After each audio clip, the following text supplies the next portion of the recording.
Nature of light क्या होता है, कितने तरह के लाइट के नेचर होते हैं। तो देखो, अलग अलग साइंटिस्टों ने थ्योरीज दी लाइट के बारे में। तो सबसे पहले साइंटिस्ट का नाम है न्यूटन। न्यूटन भाई साहब ने एक थ्योरी दी थी, उनका नाम था न्यूटन कार्पस्कल थ्योरी। क्या नाम था न्यूटन की थ्योरी का? Newton corpuscle theory. और न्यूटन के बाद एक साइंटिस्ट और आए थे, उनका नाम था हाइगेंस थ्योरी। ठीक है, दो साइंटिस्ट थे जिन्होंने लाइट्स के बारे में थ्योरी दी थी। सबसे पहले न्यूटन ने क्या कहा था? कार्पस्कल का मतलब समझते हो? एक छोटे छोटे पार्टिकल्स, मान लो जैसे ये पॉइंट है, इसको मैं क्या मान लूं? This is known as corpuscle. Newton ने कहा कि जो लाइट है कार्पस्कल के फॉर्म में ट्रेवल करती है। किस फॉर्म में ट्रेवल करती है? कार्पस्कल। कार्पस्कल मतलब छोटे छोटे कण, particles. Corpuscle is a particle, small particle, जिसके फॉर्म में लाइट ट्रेवल होती है। किसने कहा सबसे पहले? कार्पस्कल ने कहा। ठीक है, कि लाइट पार्टिकल्स के बाद थ्रू फ्लो होती है। ये तो पहली बात हो गई। न्यूटन ने दी थी लाइट की थ्योरी की लाइट ट्रेवल कैसे होती है, light travel in the form of corpuscle. फिर उनसे पूछा गया कि चलो न्यूटन भाई साहब, जब ये लाइट कार्पस्कल के फॉर्म में फ्लो होती है तो कलर्स क्यों दिखाई देते हैं? Why we observe the colour? क्या आपके कार्पस्कल में भी कलर है? साइंटिस्टों की थ्योरी ऐसी होती। तो कार्पस्कल ने फिर नई बात कही। उन्होंने कहा कि ये कार्पस्कल डिफरेंट डिफरेंट साइज के होते हैं। कैसे होते हैं? कार्पस्कल्स आर डिफरेंट डिफरेंट साइज। समझ में आई है आपको बात? तो अगर आपको इस साइज का, मान लो फॉर एग्जांपल, अगर इस साइज का कार्पस्कल ट्रेवल हो रहा है तो आपको येलो कलर दिखेगा, या इस कलर का ट्रेवल हो रहा है तो आपको वॉयलेट दिखेगा। ये सबसे बड़ा कार्पस्कल है तो आपको रेड कलर दिखेगा। I am not saying exactly. उन्होंने ऐसी थ्योरी बनाई कि जो कलर्स आपको दिखाई देते हैं, किसके कारण दिखाई देते हैं? Because of the size of corpuscle. उन्होंने तीसरी बात कही कि कार्पस्कल जो है वो स्ट्रेट ट्रेवल होते हैं। कैसे ट्रेवल होते हैं? स्ट्रेट ट्रेवल होते हैं। अच्छी बात है। अब न्यूटन्स की थ्योरी है, न्यूटन्स की थ्योरी कार्पस्कल थ्योरी के नाम से पूछी जाती है। What is the Newton corpuscle theory? तो इसमें हमने को 4-5 पॉइंट्स हैं जो मेमोराइज करने हैं। तो सबसे पहला पॉइंट तो न्यूटन ने यही कहा था कि particles of the light flow in the form of corpuscle and each corpuscle having the different different size, because of that we observe the colour. इसकी वजह से हमको क्या दिखाई देते हैं? कलर्स दिखाई देते हैं। This corpuscle travel straight. कैसे ट्रेवल करते हैं? स्ट्रेट ट्रेवल करते हैं। ठीक है। और चौथी बात, इनकी इस थ्योरी से रिफ्लेक्शन को समझा जा सका। किसको समझ सके? रिफ्लेक्शन क्या होता है ये हमको न्यूटन ने समझा दिया। फिर इन्होंने हमको रिफ्रैक्शन भी समझा दिया। They explain us the what is refraction with the help of this theory. Reflection समझा दिया इन्होंने हमें रिफ्रैक्शन समझा दिया। फिर इन्होंने हमें रेक्टिलिनियर प्रोपोगेशन समझा दिया। Rectilinear propagation.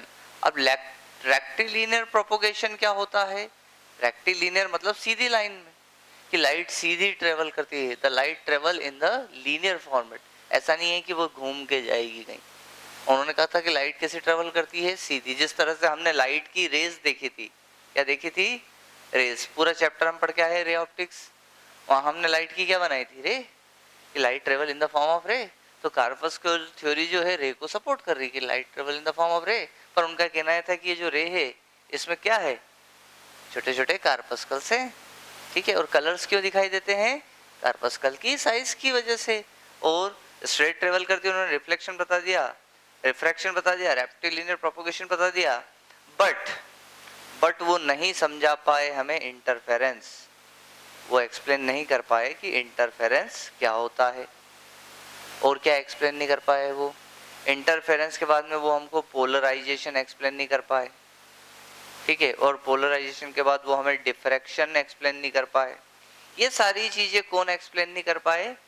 Newton corpuscle theory explain नहीं कर पाई। न्यूटन कार्पस्कल थ्योरी से रिफ्लेक्शन, रिफ्रैक्शन, रेक्टिलिनियर प्रोपोगेशन ये सब तो एक्सप्लेन हो गया, बट ये एक्सप्लेन नहीं कर पाई। ये इनका फेलियर था। ये इनका क्या था? फेलियर था। और ये सारी बातें इनके सक्सेस के फॉर्म में थी। तो जब न्यूटन की कार्पस्कल थ्योरी फेल हो गई तो फिर एक नई थ्योरी आई। This theory is called Huygens theory, ये साइंटिस्ट हाइगेन ने दी थी।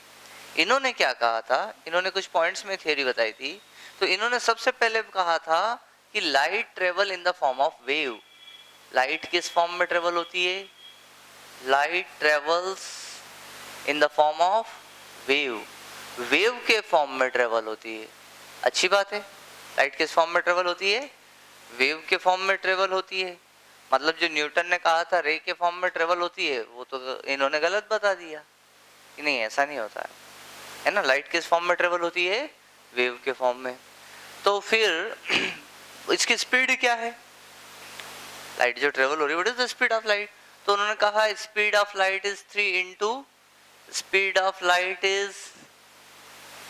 10 to the power 8 metre per second. उन्होंने कहा ये जो वेव ट्रेवल हो रही है इसकी स्पीड कितनी है? 3 into 10 to the power 8 metre per second इसकी क्या है? स्पीड है। ठीक है। फिर दूसरा बात ये थी कि जब वेव ट्रेवल होती है तो 11th में आपने मैकेनिकल वेव पढ़ी होगी। कौन सी वेव पढ़ी होगी? मैकेनिकल वेव पढ़ी है, जिसमें मैं कहूं कि साउंड वेव की बात करूं। चलो sound, what is sound wave? Sound wave is a mechanical wave. जैसे मैं बोल रहा हूं तो आपको मेरी आवाज सुनाई दे रही है, बट ये आवाज आप तक क्यों पहुंच पा रही है? क्योंकि इस रूम में एयर है। किसी भी वेव को ट्रेवल होने के लिए मीडियम की जरूरत होती है। किसकी जरूरत होती है? मीडियम के बिना तो कोई भी वेव ट्रेवल होती नहीं है।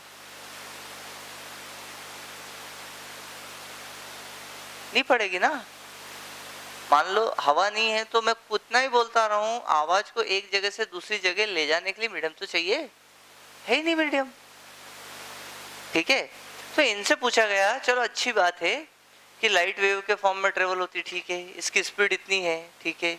तो आपकी जो लाइट है, तो ये आपकी जो लाइट है ये एक प्लेस से दूसरे प्लेस तक जाएगी कैसे? इसके कौन सा मीडियम ले जाएगा? जब आपको पता है कि ये पृथ्वी है, व्हाट इज दिस? अर्थ। और अर्थ के चारों तरफ क्या है? एटमॉस्फेयर। और ऊपर तो कुछ भी नहीं है, और ये है सन। क्या है ये? तो यहां से यहां तक कुछ है ही नहीं मीडियम। सूरज से लाइट आप तक आ रही है? आ रही कि नहीं आ रही? तो यहां पर तो मीडियम है ही नहीं, तो फिर यहां लाइट आ कैसे रही है? तो इन्होंने एक कमाल की थ्योरी दी। इन्होंने कहा there is a medium in atmosphere, there is a medium in whole universe. ऐसा कह दिया इन्होंने। There is a medium presence around us. वो प्रेजेंट क्या है? देयर इज मीडियम प्रेजेंट, उसको नाम इन्होंने दे दिया ईथर। क्या नाम दे दिया? ये खाली एक बत्ती थी, एक बतौले थे जो उन्होंने कल्पना कर दी कि हमारे चारों तरफ एक मीडियम है ईथर जो इस रे को लेके आ रहा है। अब जैसे आप बैठे हो, मैंने आपको कह दी तो आपने मान ली।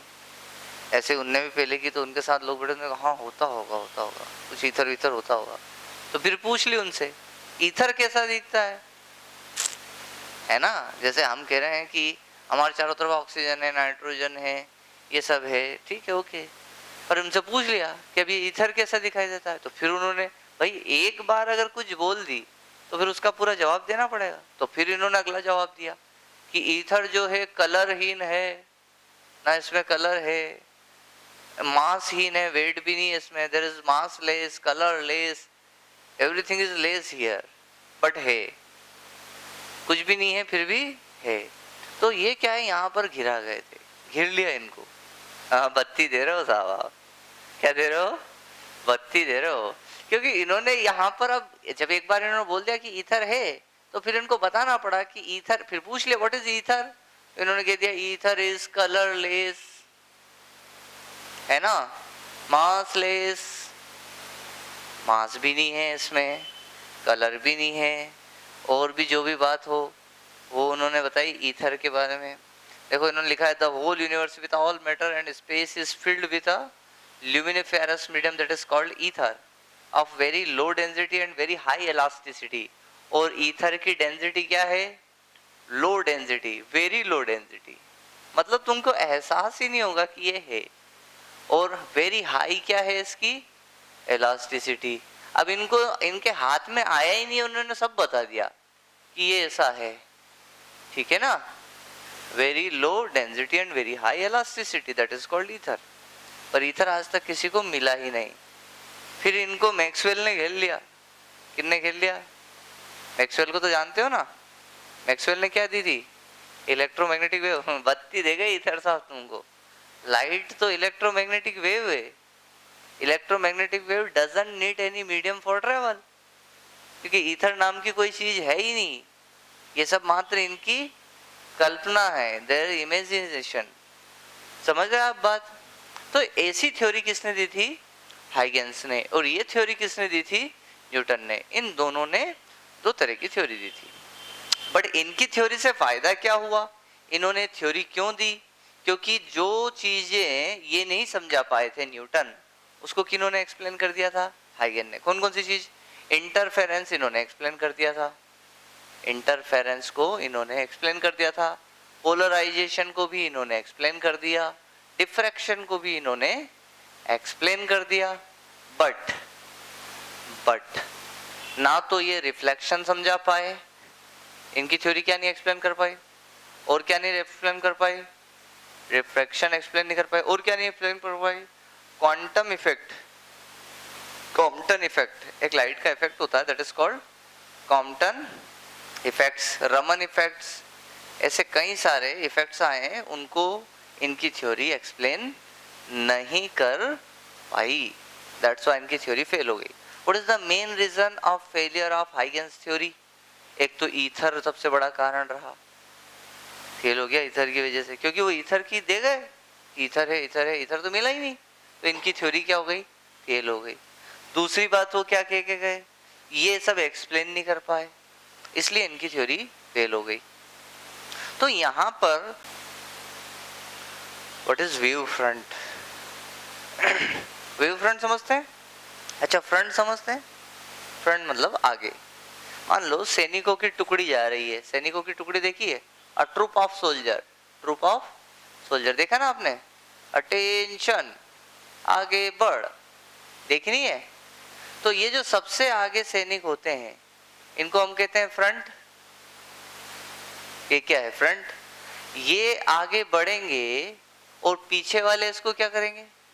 फॉलो करेंगे। सो जो सबसे आगे रहेगा वो क्या कहलाएगा? ट्रूप फ्रंट। ये क्या है? Troop front. ट्रूप में जो आगे है वो ट्रूप फ्रंट हुए, और जो पीछे है वो इसके। अब इनको क्या बोले पीछे वाले को? तो ठीक है। अब लाइट में क्या है? जैसे आपने यहाँ पर एक पॉइंट सोर्स लिया, क्या लिया? Point source. तो इससे लाइट निकलेगी, बल्ब चालू, लाइट निकल रही है, निकली। यहाँ से भी लाइट, यहाँ से भी लाइट, चारों तरफ लाइट निकलेगी, ठीक है। तो बताओ मुझे, ये सबसे आगे निकला, यहाँ पर ये सबसे आगे, बाकी सारे इसके पीछे पीछे, ठीक है। इन सारे पार्टिकल्स को मिलाकर आप क्या बोल सकते हो? What is this? This is the wave front. कि लाइट थोड़ी और फैलेगी तो थोड़ी देर बाद ये कहाँ चला जाएगा? यहाँ। और लाइट फैल गई तो थोड़ी देर बाद कहाँ चला जाएगा? समझ गए बात? बताओ इसका शेप कैसा है? स्पेरिकल, सर्कुलर नहीं है ना, चारों तरफ लाइट्स फैल रही है। तो वेव फ्रंट किसे कहते हैं? All particles of light which is on front of the light is known as wave front. तो वेव फ्रंट तीन तरह के होते हैं। कितने तरह के वेव फ्रंट है? There are 3 types of wave front. से पहला वेव फ्रंट हो गया आपका स्पेरिकल। पहला वेव फ्रंट क्या हो गया? स्पेरिकल। दूसरा वेव फ्रंट आपका होगा सिलेंड्रिकल। क्या होगा? सिलेंड्रिकल। और तीसरा वेव फ्रंट है हमारे पास प्लेन। 3 वेव फ्रंट हमारी बुक में डिफाइंड है, plane wave front, cylindrical wave front and spherical wave front. तो ये किस तरह से बनते हैं? सिलेंड्रिकल वेव फ्रंट कैसे बनेगा? स्पेरिकल वेव फ्रंट कैसे बनेगा? स्पेरिकल वेव फ्रंट का तो डायग्राम आपने देख लिया। This source is known as point source. कैसा सोर्स है? Point source of light. अगर पॉइंट सोर्स ऑफ लाइट को स्टार्ट करेंगे तो इसके चारों तरफ कैसा वेव फ्रंट बनेगा? स्पेरिकल वेव फ्रंट बनेगा। It's very simple. अब अगर हम बात करते हैं सिलेंड्रिकल वेव फ्रंट की, तो सिलेंड्रिकल वेव फ्रंट कैसे बनेगा? ट्यूबलाइट देखिए आपने, say this is the tubelight. What is this? Imagine it just tubelight. इसको हमने चालू किया, व्हाट इज, इसका शेप कैसा है? सिलेंड्रिकल है। अब मान लो यहाँ से लाइट निकली, यहाँ से निकली, यहाँ से निकली, सब दूर से निकली, तो चारों तरफ से निकलेगी। तो जैसा ये छोटा सिलेंडर है, ऐसा बड़ा सिलेंडर बनता जाएगा चारों तरफ। बनेगा कि नहीं बनेगा? तो पूरा जो आपका वेव फ्रंट है वो कैसा बन जाएगा? सिलेंड्रिकल वेव फ्रंट आपका बन जाएगा। तो जब इससे लाइट निकलेगी तो ये जो फ्रंट निकल के आया, ये व्हाट इज दिस, ऐसा। समझ रहे हो आप बात? You have to imagine the concept. आप समझ रहे हो कि मैंने केवल एक साइड बताई, इधर भी इधर भी इधर भी, चारों तरफ क्या निकलेंगी? चारों तरफ क्या निकलेंगी? सिलेंडर निकलेंगे ना। सो ये जो है ये वाला फ्रंट, ये क्या कहलाएगा? This is called cylindrical wave front. ये क्या कहलाएगा? Cylindrical wave front. Very simple. तीसरा क्या है? Plane wave front. तो प्लेन वेव फ्रंट के लिए आप क्या करो? एक प्लेट ले आओ। मान लो ये प्लेट हो गई आपके पास, ये कैसी है? प्लेन। अब आपको पॉइंट सोर्स नहीं जलाना है। आप समझ लो कि यहाँ ढेर सारी एलईडीज लगी हुई है। क्या लगी हुई है यहाँ पर? आजकल ऐसी लाइट्स आ रही है ना, यहाँ ढेर सारी एलईडीज लगी हुई है। प्लेन वेव फ्रंट का क्या होगा कि जैसे यहाँ पर हमने लाइट रहे और इसको चालू करा, तो अब इससे बताओ लाइट कैसे निकलेगी? प्लेन ही निकलेगी। आप इमेजिन करो ना, जस्ट यहाँ से एक प्लेन निकला, फिर दूसरा, वो प्लेन आगे बढ़ता जा रहा है और उसके पीछे पीछे लगातार क्या आते जा रहे हैं? प्लेन्स आते जा रहे हैं। तो अगर आपने कोई प्लेन सोर्स लिया लाइट का, this is the light source, you can say it is plane light source. कैसा लाइट सोर्स है ये? प्लेन लाइट सोर्स है। और इससे जो लाइट निकलेगी आगे की तरफ, कैसे निकलेगी? प्लेन लाइट निकलेगी। तो ये वाला फ्रंट क्या कहलाएगा? प्लेन वेव फ्रंट कहलाएगा। देखिएगा, principal of superposition. What happen, जैसे मान लो यहाँ एक बल्ब है और यहाँ पर दूसरा बल्ब है, दो बल्ब हो गए। यहाँ तीसरा बल्ब है, शादी का महोत्सव है, हैलोजन ही हैलोजन चारों तरफ, और मैं यहाँ खड़ा हूँ। What happen? अरे बहुत कमाल की लाइट्स आ रही हैं, बहुत तेजस लाइट। हो क्या रहा है? यहाँ से भी लाइट की वेव निकल रही है, यहाँ से भी लाइट की वेव निकल रही है, यहाँ से भी लाइट की वेव निकल रही है, यहाँ से भी लाइट की वेव निकल रही है, और सब आके एक जगह पर टकरा गई, टकराई। This point we will say superposition of wave. यहाँ पर क्या हुआ भैया? इसको क्या कहते हैं? Superposition of waves. मतलब आप कह सकते हो कि जब मल्टीपल लाइट्स एक पॉइंट पर आकर मिले तो क्या होगा? Superposition of wave. यहाँ पर नई वेव जनरेट होगी। This is resultant wave. ये क्या जनरेट हुई? रिजल्टेंट वेव जनरेट हुई। ठीक है। अब ये जो वेव थी, इसका डिस्प्लेसमेंट कितना मान लो? y1 is the displacement of first wave. Displacement किसी भी वेव का क्या लिया जाता है? डिस्प्लेसमेंट। सो पहली वेव का डिस्प्लेसमेंट कितना? दूसरी वेव का, तीसरी वेव का, चौथी वेव का, और ये कौन सी है? रिजल्टेंट वेव का क्या है? y। जब चारों वेव एक साथ आकर एक पॉइंट पर मिली तो रिजल्टेंट वेव का डिस्प्लेसमेंट कितना होगा? सो यहाँ पर डिस्प्लेसमेंट, ये पहली, ये दूसरी, ये तीसरी, ये चौथी, यहाँ लिख सकते हो displacement of resultant wave. Resultant wave का डिस्प्लेसमेंट कितना होगा? Resultant wave is y is equals to y1 plus y2 plus y3 plus y4. If you have n light source, then that is equals to yn. This is known as principle of superposition. ये क्या? अब हमें पढ़ना है interference of light. तो interference of light क्या होता है? whenever two lights come, ये एक लाइट आई और ये दूसरी लाइट आई, ये दोनों आके यहाँ पर क्या हो गई? टकरा गई। इस लाइट का डिस्प्लेसमेंट कितना और इस लाइट का डिस्प्लेसमेंट कितना? तो यहां से क्या बन के आई? नया रिजल्ट बन के आएगा। क्या बन के आएगा? नया रिजल्ट बन के आएगा। तो यहां इस जगह पर क्या हुआ? इस जगह पे क्या हुआ? इंटरफेरेंस हुआ। दो लाइट्स के बीच में क्या हुआ? इंटरफेरेंस हुआ। This is called interference. अब यहां से ये जो जनरेट हुई, ये क्या जनरेट हुआ? रिजल्ट जनरेट हुआ। This is called interference of light. When two or more wave or interfere at one point, then new resultant wave is generated and this phenomena is known as interference of light.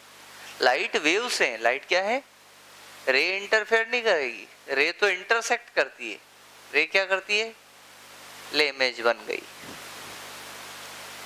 रे interfere नहीं करती, रे क्या करती है, intersect करती है। Interference का कॉन्सेप्ट कौन बता सकता है, वेव, इसीलिए तो वेव थ्योरी पढ़ रहे हैं हम, है ना। This is called interference of light.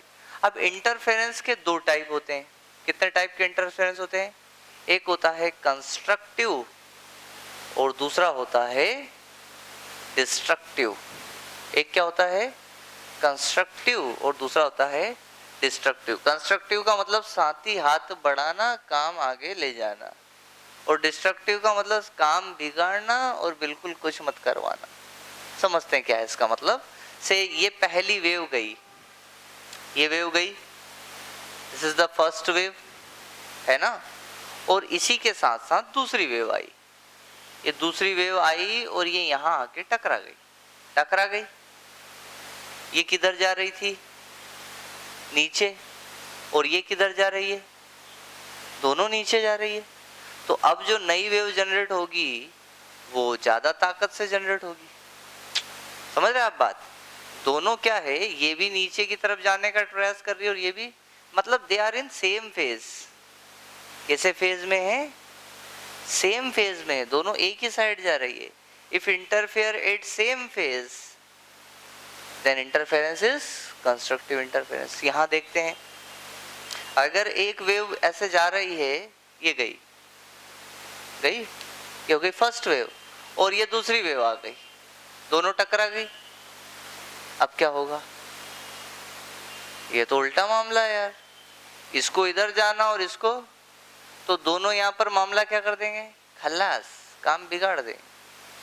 मतलब एक तरह से यूं कह सकते हैं कि कंस्ट्रक्शन नहीं होगा, एक जैसे काम तो कर नहीं रहे, ये उल्टा काम कर रहे हैं। तो ये इधर जा रही, ये इधर जा रही, तो इस इंटरफेरेंस को क्या बोलोगे आप, इस पॉइंट पे जो इंटरफेरेंस हुआ वो कैसा हुआ, डिस्ट्रक्टिव, क्योंकि ये कैसे फेज में, अपोजिट फेज में है, they are in opposite phase, that's why we call it destructive interference. अब जब भी दो लाइट आपस में आकर टकराती है तो फ्रिंज मिलती है, क्या मिलती है, फ्रिंज। समझाता हूँ, यहाँ पर आपको एक पैटर्न मिलेगा, that is called bright fringe. Bright मतलब चमकती हुई आपको एक फ्रिंज मिलेगी। यहाँ आपको क्या मिलने वाली है, एक ब्राइट फ्रिंज, और यहाँ पर आपको क्या मिलने वाली है, डार्क फ्रिंज मिलने वाली है। अभी मैं इसको एक्सप्लेन करूंगा और लंबे से, ठीक है। जब भी कंस्ट्रक्टिव इंटरफेरेंस होता है तो आपको ब्राइट फ्रिंज का पैटर्न मिलता है, जब भी डिस्ट्रक्टिव इंटरफेरेंस मिलता है तो आपको डार्क फ्रिंज का पैटर्न मिलता है। और ये इंटरफेरेंस कंस्ट्रक्टिव कब होता है, जब दोनों लाइट सेम, दोनों वेव सेम फेज में हो। और डिस्ट्रक्टिव इंटरफेरेंस कब होता है, जब ये अपोजिट फेज में हो। मैथमेटिकल ट्रीटमेंट ऑफ इंटरफेरेंस समझने के लिए मुझे दो वेव्स लेना पड़ेगी। कितनी वेव्स लेना पड़ेगी, दो। Let this is the first wave, ये मैंने पहली वेव ली। पहली वेव के लिए मैंने कहा थे first wave, equation of first wave, it is y1 equal to a sin omega t। Okay, what is a1, a1 is amplitude, amplitude, omega याद है आपको, फ्रीक्वेंसी, टाइम याद है आपको, t। मान लो दूसरी वेव आई, जरूरी ऐसी ही आए, अलग भी आई सकती है, आगे भी आ सकती है, पीछे भी आ सकती है, थोड़ी देर से भी आ सकती है, थोड़ी आगे पीछे कभी भी आ सकती है।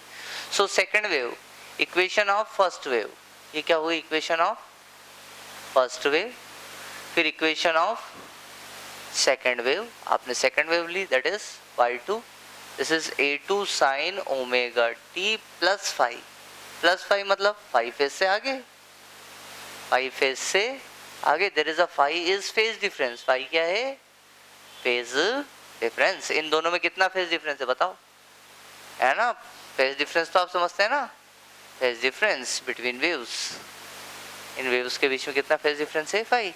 ये दूसरी वेव, दोनों आके कहाँ टकरा गई, यहाँ पर क्या जनरेट होने वाली है, नई wave, this is y1, this is, और नई वेव मैंने कहा ये जनरेट हो गई।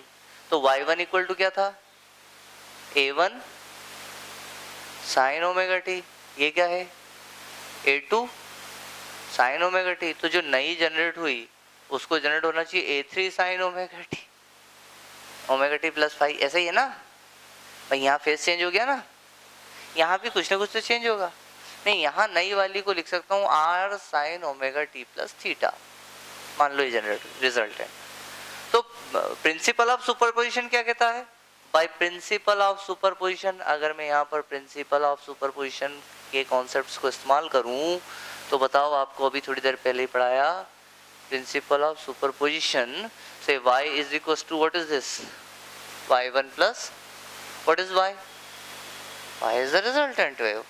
Okay, so what happened here, y1 को मैं किससे रिप्लेस करूंगा, a1 साइन ओमेगा टी, और y2 को किससे रिप्लेस करूंगा, a2 sign omega t plus y से। I have one formula in mathematics, the formula is sin a plus b. What is the formula of sin a plus b? The formula is sin a cos b plus cos a sin b. You know this?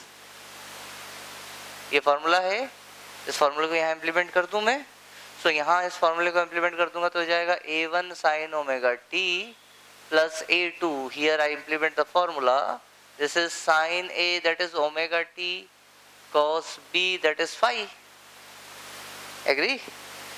sin a cos b plus cos a मतलब cos omega t sin b मतलब sin phi, okay? ठीक है, I just multiply a2 inside, so this is a1 sin omega t plus a2 sin omega t cos phi plus a2 cos omega t sin phi, and this is your y. y क्या है, resultant wave, y क्या है, resultant wave displacement. ये पहली वेव का displacement, ये दूसरी वेव का डिस्प्लेसमेंट, और ये रिजल्टेंट वेव का displacement. y is represent displacement.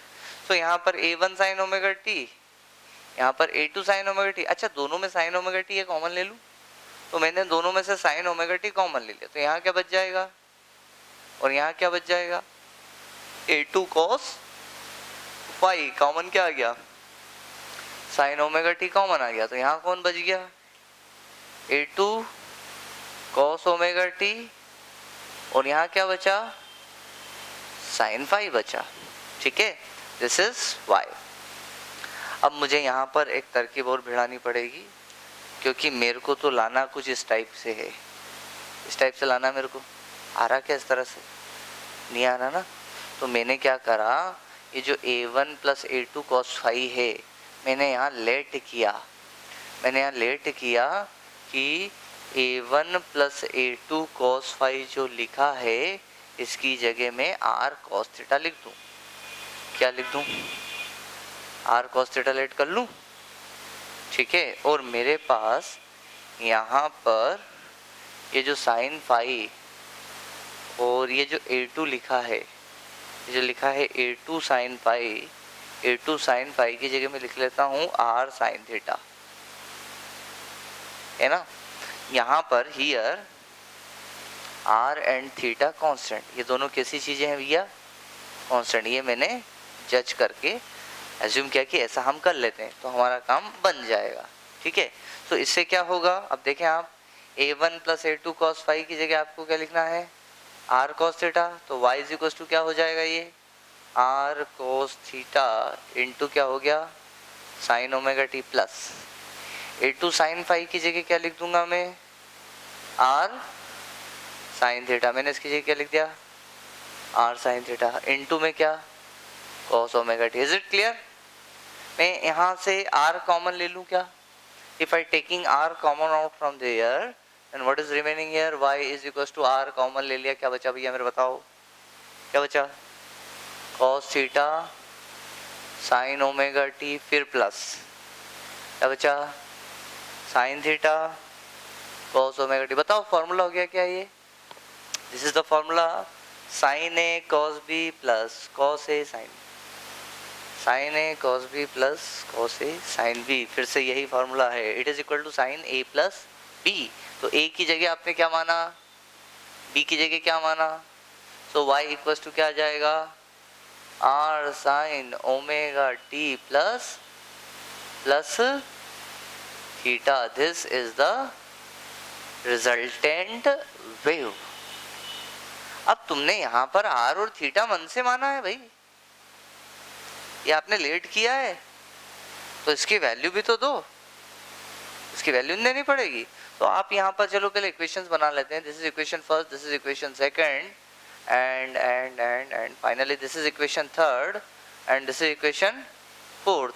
तो इन दोनों को सॉल्व करते हैं from equation third and fourth, from equation third and fourth, इन दोनों को सॉल्व करें। कैसे करें, मैंने कहा इन दोनों का स्क्वायर करके ऐड कर दो, दोनों का क्या करो, स्क्वायर और ऐड कर दो। तो इसका स्क्वायर करो, क्या हो जाएगा, this is r square sine square theta plus, इसका स्क्वायर करो क्या होगा, r square cos square theta is equal, ये तो LHS ऐड हो गया, इधर करते हैं। तो इसका स्क्वायर करो, ये क्या हो जाएगा, A2 साइन फाई, इसका स्क्वायर करोगे तो इसका भी स्क्वायर और इसका भी स्क्वायर, ओके।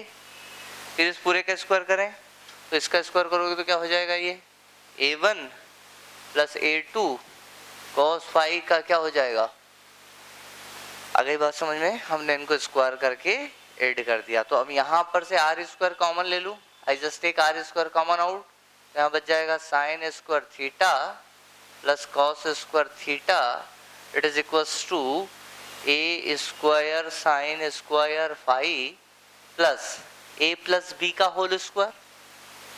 द फॉर्मूला से A square plus B square plus 2ab, so here I will write a1 square plus a2 square cos square phi a square plus b square plus 2ab, so it is 2a1 a2 cos phi. Agree? Sin square theta plus cos square theta, how much it is? It has become 1.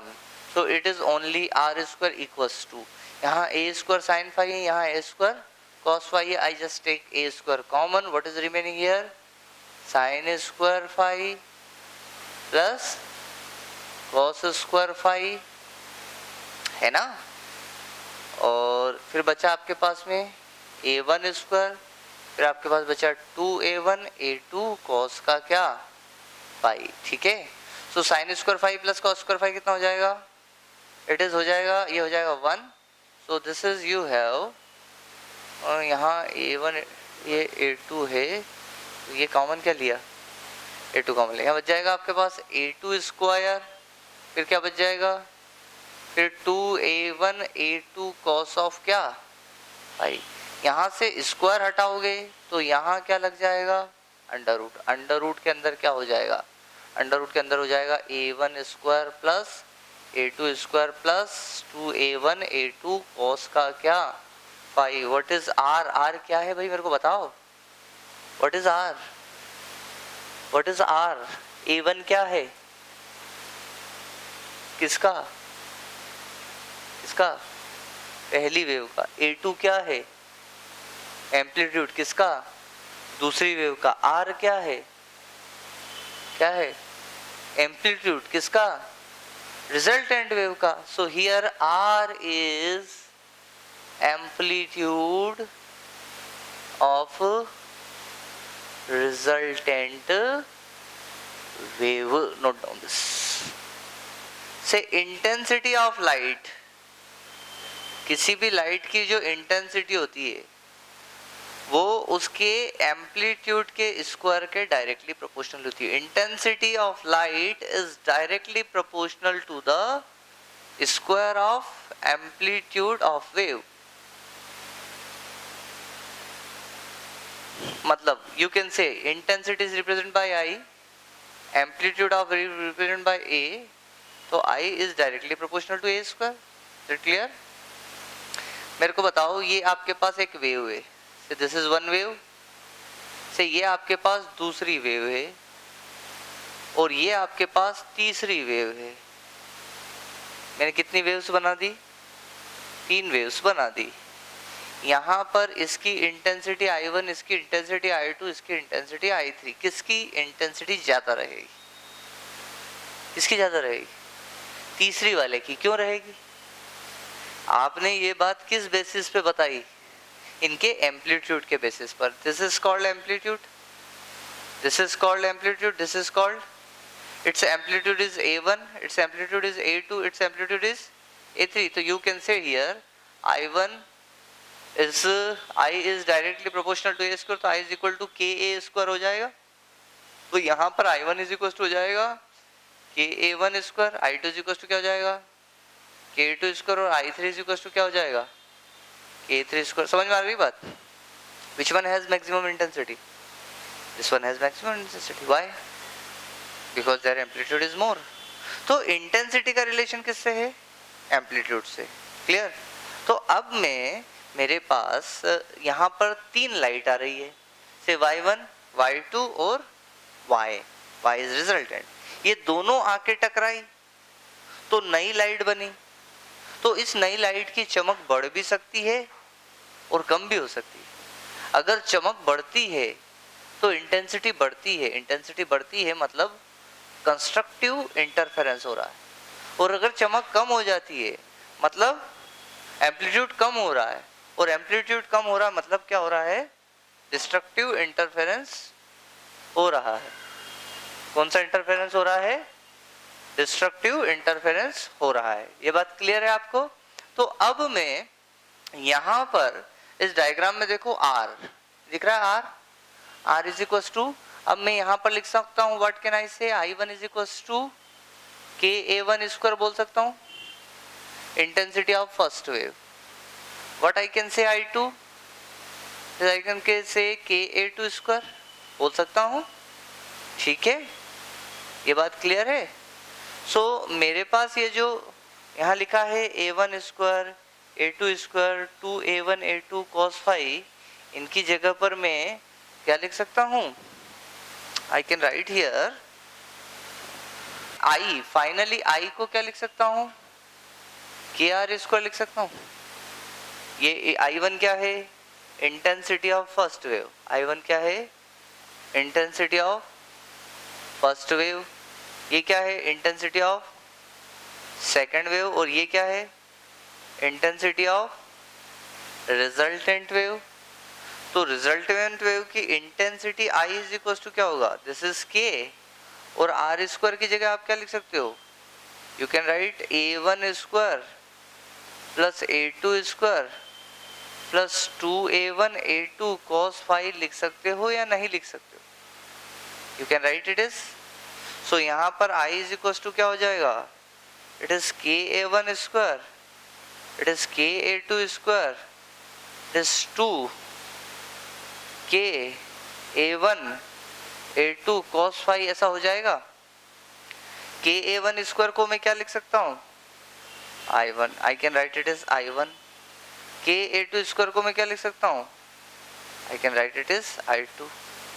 है ना? अब यहाँ देखो A1 का square नहीं है, A2 का square नहीं है, तो मैं ऐसा कर सकता हूँ, यहाँ पर समझिएगा बात को मेरे. 2 इस K को मैं लिख सकता हूँ अंडर रूट के लिख सकता हूँ. क्या रूट के वापस क्या हो जाएगा? K. इस A1 को मैं लिख सकता हूँ अंडर रूट के अंदर A1 स्क्वायर, वापस A1 हो जाएगा. इस A2 को मैं लिख सकता हूँ अंडर रूट के अंदर A2 square. And then after क्या हो जाएगा? मेरी जुगाड़ बैठ गई, मेरा काम हो गया. This is I1, this is I2, this is plus what is this? K1 square is what? K2 square is what? So I just write it is under root I1 and यहाँ पर क्या लिख दूंगा? Under root I2 into what? Cos phi. What is this? This is intensity of resultant wave. What is this? This is amplitude of resultant wave. What is this? This is displacement of resultant wave. What is this? This is displacement of first wave. This is displacement of second wave. Next is phase difference and path difference between two waves. देखिए जैसे आपके पास एक wave है, ठीक है, तो ये wave जा रही है ना, और जब ये वेव यहाँ पर पहुंच गई तो एक वेव ने कहा कि मैं भी आ रही हूँ. तो इन दोनों के बीच में क्या हो गया, पाथ डिफरेंस हो गया। ठीक है, समझना।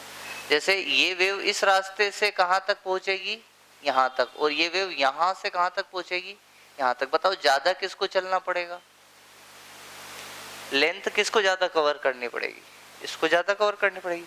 मतलब इसका जो पाथ है वो पाथ ज्यादा है, और इसका जो पाथ है वो क्या है, कम है। तो पाथ 1 माइनस क्या कर दो आप, पाथ 2, तो आपके पास क्या निकल के आ जाएगा, है ना, पाथ डिफरेंस।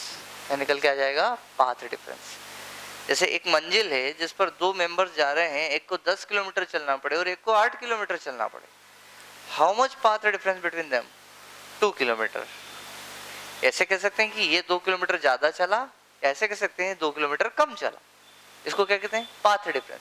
दूसरी बात, चलने का तरीका। मैंने दो लड़कों से कहा कि चलो रे भाई मेरे, तुमको यहाँ से कहाँ पहुंचना है, यहाँ पहुंचना है। कहाँ पहुंचना है, यहाँ पर पहुंचना है। ये दोनों लड़के हैं, तो ये जब यहाँ से जाएगा तो इसको ऐसे जाना पड़ेगा और इसको ऐसे जाना पड़ेगा। बताओ किसको कम चलना पड़ेगा, ये दूसरे लड़के को कम चलना पड़ेगा। अब जब ये चलते हैं तो इन दोनों के लेग्स है, इसने ये कौन सा है, लेफ्ट, राइट लेग उठाया और इसने भी कौन सा उठाया, राइट, तो दोनों सेम फेज में है। फिर इसने लेफ्ट उठाया, इसने लेफ्ट उठाया, फिर राइट, फिर राइट, फिर लेफ्ट, फिर लेफ्ट, फिर राइट, मतलब सेम फेज में चल रहे हैं। That is called in same phase. आपने कभी सैनिकों को देखा ना, ट्रुप में चलते हैं, सभी के पैर एक साथ चलते हैं, और कहीं बैलेंस बिगड़ गया तो वो उसका पैर पीछे रह जाए, उसका आगे रह जाए, तो वो ट्रुप ठीक नहीं दिखाई देता है। समझते हैं। जैसे इसने चलना स्टार्ट किया, इसने ये पैर बढ़ाया, इसने भी ये पैर बढ़ाया, मैं भी बनाऊंगा, पैर तो बनाऊंगा नहीं। इसने ये पैर बढ़ाया, इसने बढ़ाया, इसने बढ़ाया, इसने बढ़ाया, ये इस तरह से, और यहाँ पहुंच गया। और ये चलते चलते चलते चलते चलते, अरे ये कैसा पहुंचा, जब इसका सीधा पैर वहां रखाया तो इसका उल्टा पैर वहां रखाया। किसकी वजह से, पाथ डिफरेंस की वजह से। यहां बताओ इंटरफेरेंस हुआ, कौन सा हुआ, डिस्ट्रक्टिव। कौन सा इंटरफेरेंस हुआ, डिस्ट्रक्टिव। और यहां कौन सा इंटरफेरेंस हुआ, बता भाई मेरे, कंस्ट्रक्टिव हुआ ना। ये भी ऊपर जा रहा है और ये भी, यहां कौन सा इंटरफेरेंस हुआ, कंस्ट्रक्टिव। तो main formula is this is path difference, this is phase difference and this is path difference. अब आपको ये फॉर्मूला दोनों ही केस में इंप्लीमेंट करना है, for constructive and for destructive.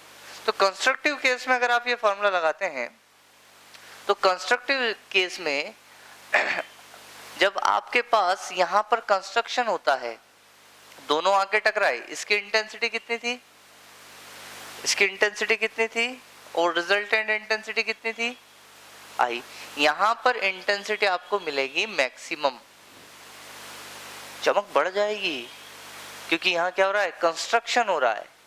यहां इसकी इंटेंसिटी कितनी थी, इसकी इंटेंसिटी कितनी थी, और यहां जो इंटेंसिटी वो क्या मिलेगी, मिनिमम।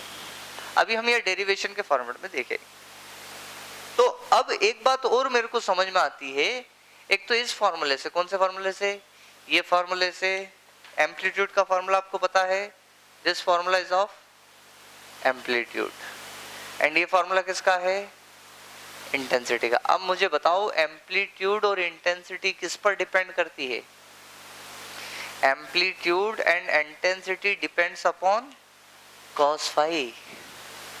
फॉर्मूले में देखो, amplitude and intensity depends upon, किस पे डिपेंड्स करती है, depends upon cos phi, cos phi पे डिपेंड करती है। देखो r, पहली वेव का एम्पलीट्यूड कांस्टेंट, दूसरी वेव का एम्पलीट्यूड कांस्टेंट, बदलेगा थोड़ी, चेंज क्या हो सकता है, खाली फाई। फाई क्या है आपके पास, पाथ डिफरेंस चेंज होगा। अगर पाथ डिफरेंस चेंज होगा तो क्या चेंज होगी, इंटेंसिटी, एम्पलीट्यूड चेंज होगा। और अगर एम्पलीट्यूड चेंज होगा तो क्या हो चेंज होगी, इंटेंसिटी। देखो इंटेंसिटी में पहली वेव की इंटेंसिटी कांस्टेंट, कांस्टेंट जो आप लेके चले वही इंटेंसिटी रहेगी। दूसरी वेव की इंटेंसिटी कांस्टेंट, मतलब I1 constant, I2 constant, I1 constant, I2 constant, मतलब इस पूरी इक्वेशन में बदल क्या सकता है खाली cos फाई। अगर ये बदल जाएगा तो इंटेंसिटी बदल जाएगी। और मैक्सिमम इंटेंसिटी कब मिलेगी? जब cos फाई मैक्सिमम हो। अगर आपको कंस्ट्रक्टिव इंटरफेरेंस चाहिए, इसका मतलब ये है, इट मीन्स, इसका मतलब ये है कि cos फाई क्या होना चाहिए? मैक्स होना चाहिए। cos फाई क्या होना चाहिए? मैक्स होना चाहिए। और cos फाई मैक्स कब होगा? जब cos फाई की वैल्यू 1 होगी। दूसरी बात, डिस्ट्रक्टिव इंटरफेरेंस मतलब क्या? Intensity minimum. इंटेंसिटी क्या? और इंटेंसिटी मिनिमम का मतलब क्या? इसका मतलब ये है कि cos फाई आपके पास क्या होना चाहिए? मिनिमम होना चाहिए। और cos फाई मिनिमम कब होगा? जब -1 होगा। 0 नहीं भैया, -1। cos वेव देखिए कभी, कभी cos वेव देखिए? Have you mathematically treat the cos wave? देखो बताते हैं आपको। cos वेव इसे कहते हैं, this wave is known as cos wave. इस वेव को क्या कहते हैं? cos वेव कहते हैं। चलो यहीं पर इसको अभी रोक देते हैं। आपको एंगल्स एनालिसिस भी याद होना चाहिए। This wave is known as cos wave. ये आपका 0 degree, this is represent theta. ये आपका कितना? 90 डिग्री। ये यहाँ पर आपका कितना? 3π/2। यहाँ कितना? Sorry, this is your pi. यहाँ कितना? 3π/2। और ये पॉइंट कितना? 2π। मेरे को बताओ cos 0 की वैल्यू कितनी होती है? 1। फिर cos 3π/2 की वैल्यू कितनी होती है? 0। फिर cos 2π की वैल्यू कितनी होती है? 1। cos 0 की वैल्यू 1, ये रही 1। फिर cos 2π की वैल्यू कितनी? 1। फिर cos पाई की वैल्यू कितनी? -1। अरे बात समझ में? मतलब ये वाला पॉइंट क्या है? Max, max. और ये वाला पॉइंट क्या है? मीन है कि नहीं है? मीन। चलो और आगे बढ़े, तो और आगे बढ़े तो ये हम गए। फिर ये वाला पॉइंट क्या आएगा? ये पॉइंट्स क्या है? ये पॉइंट्स क्या है? Max.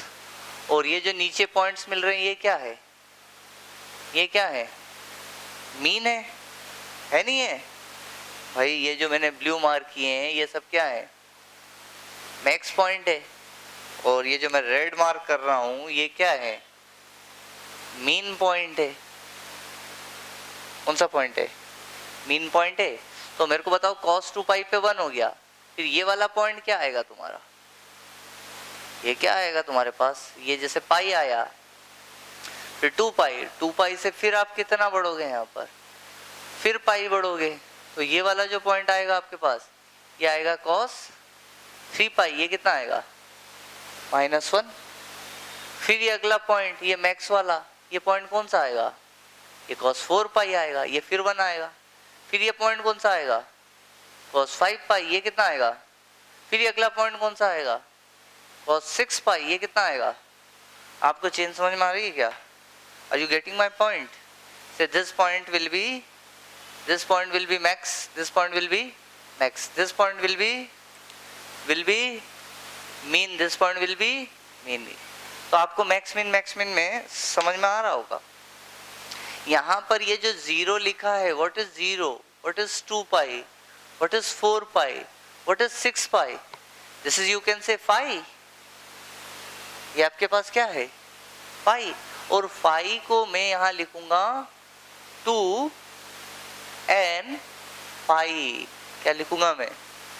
Pi is equal to 2n pi. और n इक्वल टू लिखूंगा मैं 0 1 2 3 डैश डैश डैश डैश। ये मैं लिख रहा हूँ मैक्स के लिए। ये मैं किसके लिख रहा हूँ? मैक्स के लिए। ठीक है। अब मीन की बात करता हूँ। तो मीन के लिए फाई क्या रहेगा? Phi will be 2n-1 into pi. और यहाँ पर n क्या रहेगा? 1 2 3 एंड डिश डिश डिश। तो ये काय के लिए है, ये हो गया आपके पास मीन के लिए। अब आप n की वैल्यू 0 रख के देखो क्या आएगा, पाई कितना आएगा 0। n की वैल्यू आप 1 रख के देखो क्या आएगा 2 पाई। n की वैल्यू आप 2 रख के देखो क्या आएगा, n की वैल्यू आप 3 रख के देखो आपको क्या आएगा। और यहां पर जो इंटरफेरेंस होगा वो कैसा होगा, कंस्ट्रक्टिव इंटरफेरेंस होगा, होगा नहीं होगा।